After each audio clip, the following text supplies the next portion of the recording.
আগৰ বস্তুকেইটা হেৰাই দিলে আমি তেতিয়া থৈছো চাই ভালকে এটা বনাই মেলি কিবা এটা কাম কৰিব জোৰ কাপোৰ খিটি খিটি কৰি ঐ লাহৰি মাকু মাৰি বিহুৰে ঐ তলিতে চকুৰ পানী পানী পানী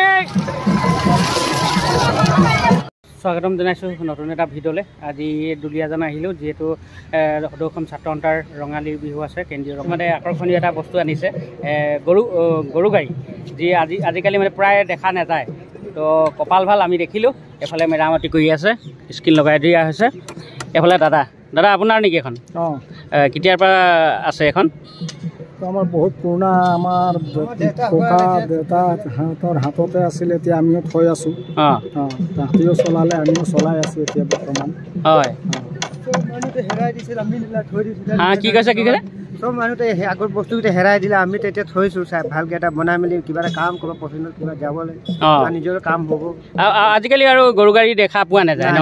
ডিব্ৰুগড়তে দেখিছোঁ। ডিব্ৰুগড়তে এখন আছে, এইটো আমাৰ গাঁৱত এখনেই আছে। এখনে জকাই অঞ্চলতো নাইকিয়া। আৰু জীয়াই ৰখাৰ কাৰণে একদম দাদাক ধন্যবাদ জনাইছোঁ, যিহেতু আজি অসমীয়া সমাজত নাই। ধন্যবাদ জনাইছোঁ মোৰ ফালৰ পৰা। এইফালে মেৰামতি কৰি আছে, স্ক্ৰীণ লগাই আছে। যিহেতু দাদা এই আগৰ এইটো চকাটো মানে এইটো কাঠৰ আছিলে, এতিয়া আপুনিতো কিন্তু গাড়ী চকা লগাই দিলে, কেলৈ লগাই দিলে? এইটো মানে টায়াৰত দি দিলে মানে ভাল হয় আৰু গৰুকেইটা অলপ সুবিধা পায় টানিবলৈ। আৰু অসুবিধা কি হয় যিটো মানে কাঠৰ চকা লগালে? কাঠৰ চকা লগালে মানে অসুবিধা এইটো হয়, আলিকেইটা বেয়া হৈ যায়। আৰু বনাবলৈ অকণমান দিগদাৰ হয় নেকি কাঠৰ চকাটো? আগততো মিস্ত্ৰীকেইটা আছিলে বাৰু, এতিয়াতো সেনেকৈ মিস্ত্ৰীও নাই, আৰু কাঠ চাঠ পাবলৈ বহুত মজবুত কাঠ লাগেতো, সেইটো কাৰণে টায়াৰটোৱে ভাল। হয়, মানে আগততো কাঠৰে দিয়া হৈছিলে। এতিয়াতো কাঠৰ মানে এই চকাটো দেখা পোৱা মানে যাব নাই গৰু গাড়ীত? নাই নাই নাই নাই, বহুত ক'ত বা কোনোবা থৈছে, যদি পুৰণা কাৰোবা এনে চৌকত খুলি থৈ দিছে সেইটো পাব পাৰে। মইতো আমাৰ এই চাইডে নাই। নহয়, আগৰ দিনৰ এই বস্তুটো কাঠৰ আছিলে, আপোনালোকে দেখিছিলে নিশ্চয়। এতিয়া মানে গাড়ী চকা লগাই দিলে সুবিধাৰ অৰ্থে, কিন্তু গৰুৰ গাড়ী বুলি ক'লে কাঠৰ চকা হ'লে বেছি শুৱনি লাগে, নহয় জানো?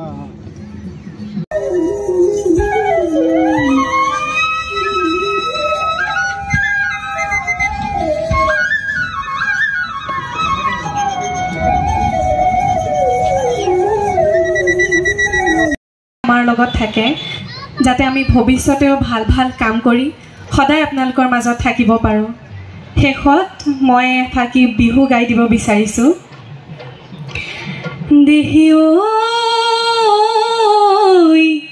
কোমল কুহি পাতে মৰম জান সজালে বিশালকৈ ধৰণী, বিহুতি চৰাই মৰম জান দিলে বসন্তৰ জাননী, বিহুৰে ঐ তলিতে চকুৰ চাৱনিতে কি কথা মোক কৈছিলা, মৰম জান মিচিকিয়া হাঁহিৰে মিচিকিয়া হাঁহিৰে মোক।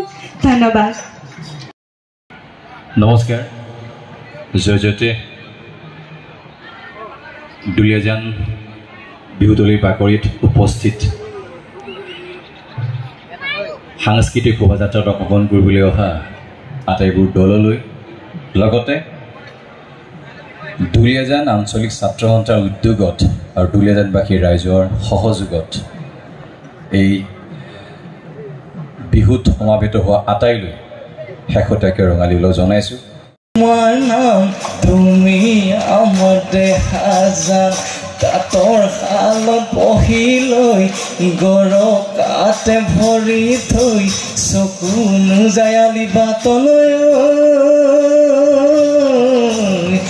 মাকুনো হৰি হৰি মাকুনো হৰি হৰি পৰে, খিটি খিটি কৰি ঐ লাহৰি মাকু মাৰি তাতে নুবৈ আছিলা, আমি গৈ ওলালো তাত লাহৰি বহিবলৈ পীৰা পাৰি দিছিলা গাতে নাই তৰণি ৰচ পচ ঢোলৰ মাতত তুলু থাকপে ঘনাই ঘনাই সূতা চিঙে আৰু চিঙে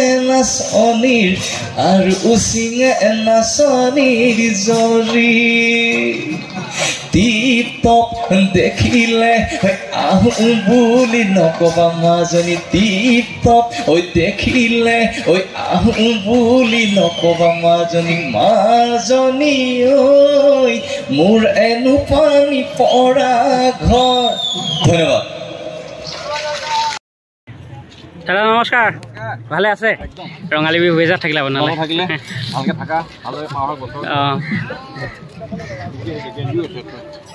দাদা ভাল ভালনে আপোনাৰ? একদম ঠিকে আছে, ঠিকে আছে।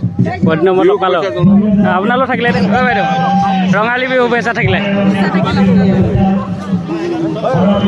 বাইদেউ চাদৰ নে গামোচা লগাইছে? অঁ জোৰ কাপোৰ। অঁ অঁ ক'ৰ পৰা আহিছে? কমলাবাৰী।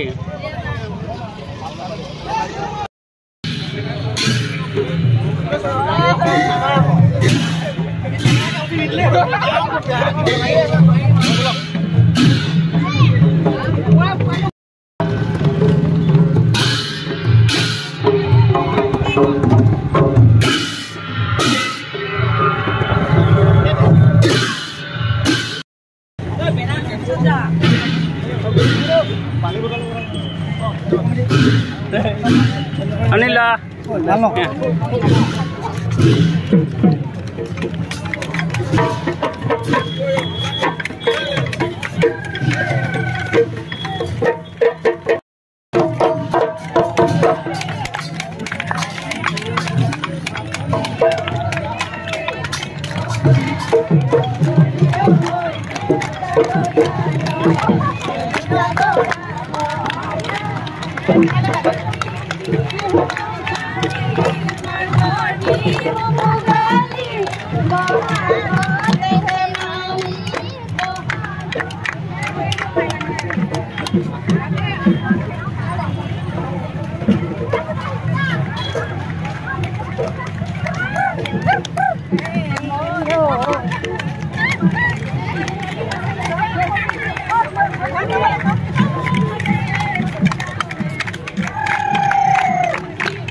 এতিয়া আমি শোভাযাত্ৰাত যিখন অংশগ্ৰহণ কৰিছে তেখেতক আমি পানী দিব যাম এতিয়া আৰু এই মোৰ ভাই গৈছে কেনে লাগিছে আজি ভাল লাগিছে আৰু আজি আমি তই পানী দিমগৈ ন এইফালে ফূৰ্তি আছে এইফালে পানী কাৰ্টুন আছে আৰু এইফালে ভিতৰত সোমাই আছে আমাৰ কেইজনমান বয়সস্থ মানুহ তো আমি এতিয়া গৈ আছোঁ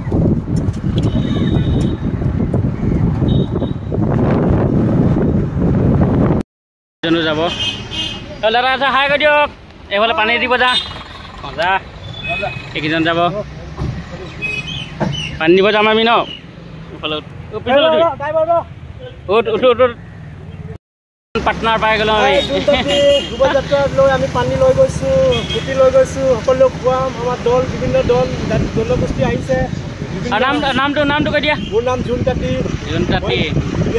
ছাত্ৰ সন্থাৰ সদস্য মজা আচলতে আমি বহু দিনতে আছিলোঁ এতিয়া লাগে তাৰ মাজতে ব্যস্ততাৰ মাজতে আহিছোঁ আৰু এইফালে আমি এতিয়া শোভাযাত্ৰা কৰি আছোঁ আমি পানী খোৱাটো ইমান ডাঙৰ কথা নহয় ন আমি যোগান দিব লাগিব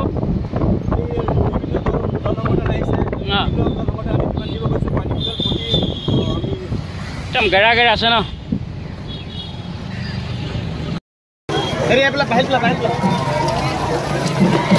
পানী পানী পানী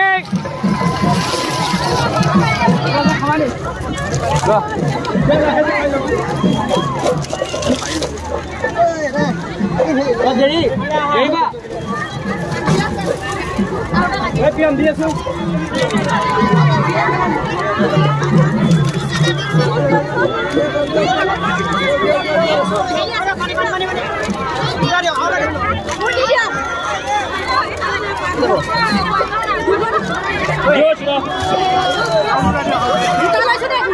এই শোভাযাত্ৰা ঘূৰি আহিছে এতিয়া